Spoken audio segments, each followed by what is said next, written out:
Hello and welcome again to another organic chemistry lesson brought to you by Science Visualized. And today we are looking at infrared spectroscopy, also called IR spectroscopy.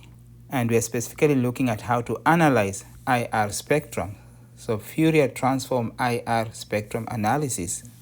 If you look at this spectrum that we are going to analyze today, you'll see that the y-axis is labeled transmittance, where we measure the amount of radiation transmitted, or it can also be measured in absorbance, the amount absorbed, while the x-axis is measured in wave numbers, which is related to wavelength.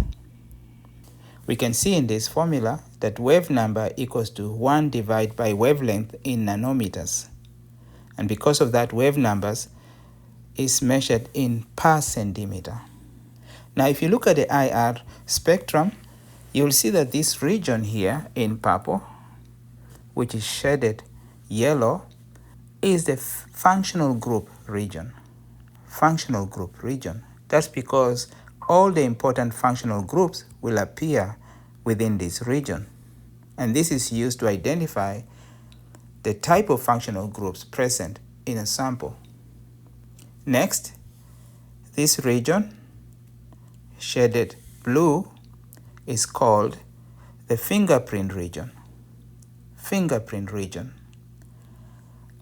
This region has some functional groups, but it overlaps with other types of vibrations, so it's mostly used for direct comparison when you think two samples are identical, the fingerprint region. For this spectrum, we are going to focus on the functional group region. If you look at this region shaded yellow, that's around 3,000 wave numbers.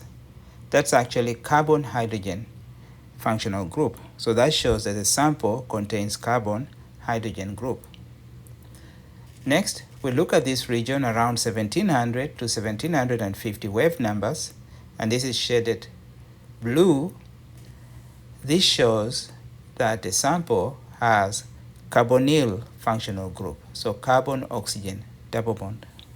We don't see any other prominent functional groups within the functional group area, and because of that, we conclude that the sample contains carbon-hydrogen and carbon-oxygen double bond functional groups.